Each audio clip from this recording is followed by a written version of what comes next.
सूरत के ग्वादा इलाके में पति ने पत्नी की गला रेत कर हत्या कर दी। पुलिस ने हत्यारे पति जयसुख को गिरफ्तार कर लिया।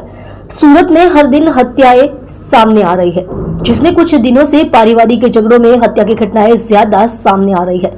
सूरत के ग्वादा इलाके के देवत गांव संडे लेगुन हाइट्स में रहने वाले पति जयसुख और पत्नी नम्रता बेन के बीच झगड़ा हो गया।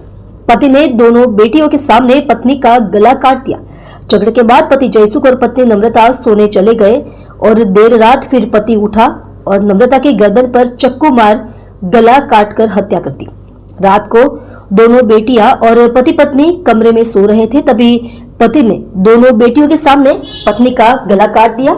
पूरा कमरा खून से लथपथ था तो बड़ी बेटी जाग गई और देखकर चिल्लाई। पति के नशे में होने का संदेह है। लड़की ने अपने दादा को जगाया और पूरी कहानी बताई और मां को अस्पताल ले गई, जहां ड्यूटी पर मौजूद डॉक्टर ने नम्रता बहन को मृत घोषित कर दिया। पूरी घटना के बारे में बात करें तो जयसुख भाई पिछले कुछ दिनों से शराब के आदी थे और काम पर भी जा नहीं रहे थे। पति पत्नी के बीच झगड़े होते रहते थे। कल रात एक बहस के बाद जयसुख भाई ने नम्रता बहन को चक्कू मार दिया। ऐसा संदेह है कि घटना के समय जयसुख नशे में था।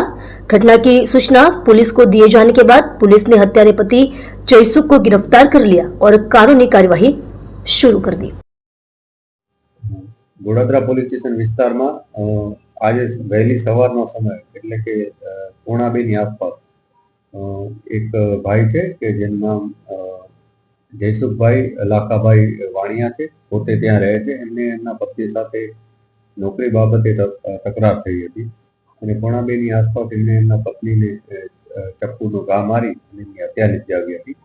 પોલીસે ત્યારબાદ ઇન્ફોર્મેશન મળતા તરત જ એફઆઈઆરની કાર્યવાહી શરૂ કરી અને મેડિકલ પીએમ માટે એમને ત્યાં મોકલી આપેલ છે ડેડ બોડીને।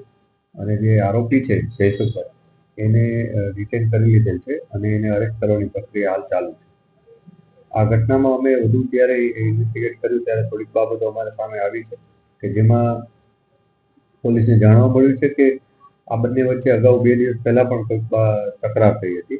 આ જે આરોપી છે જયસુખ, એ આરોપી જયસુખ વાણિયા કરીને છે, એ પોતે પોર્ટર જે એપ્લિકેશન છે એના થ્રુ જે પણ એને કામ મળે એ રીતના ડિલિવરી બોય તરીકે કામ કરતા હતા અને એમના પત્ની છે એ રેગ્યુલર એક જગ્યાએ કામ કરતા હતા। બંને વચ્ચે કામને લઈને તકરાર થઈ હતી એવી પ્રાથમિક માહિતી પોલીસને મળી છે। આ જે પણ ડિટેલ છે અમે એને એકવાર ક્રોસ વેરીફાઈ કરીશું અને આ ઘટનામાં ખરેખર શું સત્ય છે એના માટે એવિડન્સ જે પણ મળશે એ મુજબ આગળની કાર્યવાહી કરીશું।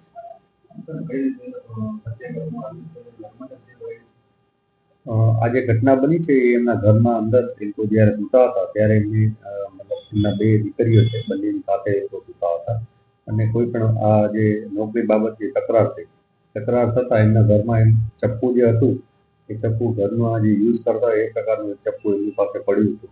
એ ચપ્પુ લઈને એમણે એમના પત્ની પર એક ઘાતક વાર કર્યો હતો। એના ગળાના ભાગમાં એમને ઊંડો ઘા માર્યો હતો, જેને કારણે એમનું મૃત્યુ થયું હતું। પોસ્ટમોર્ટમ પછી જ અમને ખ્યાલ આવશે કે આમાં ખરેખર કેટલા ઘા માર્યા છે અને બીજા કોઈ મેડિકલ એવિડન્સ મળશે તો એ પણ અમને પોસ્ટમોર્ટમ બાદ જ ખ્યાલ આવશે। પોલીસને ઇન્ફોર્મેશન મળી હતી ત્યાં જ્યારે બનાવ બન્યો ત્યાર પછી અમને સારવાર માટે મેડિકલમાં લઈ ગયા હતા અને ત્યારબાદ પોલીસને ત્યાંથી ઇન્ફોર્મેશન